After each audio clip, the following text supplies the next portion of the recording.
যুদ্ধ হলো একটা তামাশা।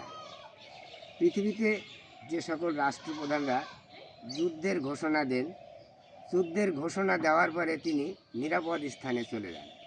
তাকে সৈনিক বা সোলজাররা রাত দিন পাহারা দেয় তার নিরাপত্তার জন্য। কিন্তু যারা এই যুদ্ধের নির্দেশ পাওয়ার পরে মাঠে ময়দানে যুদ্ধ করছে, তাদের কোনো সেফটি নেই, তাদের কোনো নিরাপত্তা নেই। তাদেরও তো পরিবার আছে। যিনি যুদ্ধের নির্দেশ দিলেন, তার স্ত্রী, পিতামাতা, সন্তান, তাদের মুখের দিকে তাকিয়ে তিনি তো সেফটি নিয়ে নিরাপদ স্থানে গেলেন।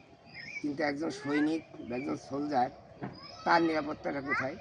তারও তো স্ত্রী আছে, সন্তান আছে, মা বাবা আছে। এটা তামাশা আমার কাছে মনে হয়। কারণ পৃথিবীর রাষ্ট্রপ্রধানরা যদি যুদ্ধের মাঠে ময়দানে সোলজার বা সৈনিকের সাথে যুদ্ধ করত, তাহলে এত সহজে যুদ্ধের ঘোষণা দিত না।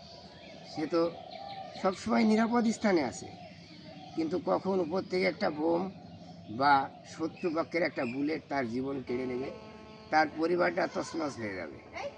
মনে করেন ওই সোলজার বা ওই সৈনিকের তার নিজের উপরই নির্ভর করে তার পুরা পরিবার।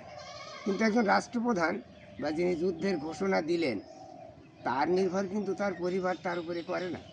কারণ তাদের আছে লক্ষ লক্ষ কোটি কোটি টাকা বা ডলার।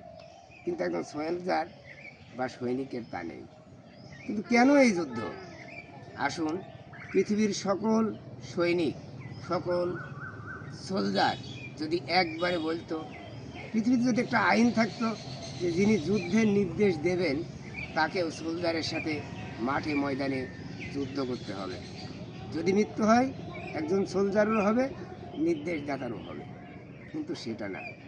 শত শত মানুষের জীবন, হাজার হাজার মানুষের জীবন কেড়ে নিচ্ছে যুদ্ধে, হাজার হাজার সৈনিকের যুদ্ধ কেড়ে নিচ্ছে এই যুদ্ধে, হাজার হাজার ঘর বাড়ি রাস্তাঘাট ধ্বংস হয়ে যাচ্ছে এই যুদ্ধে। কিন্তু যিনি যুদ্ধের নির্দেশ দিচ্ছেন তিনি নিরাপদে আছেন, সুখে আছেন, শান্তিতে আছেন।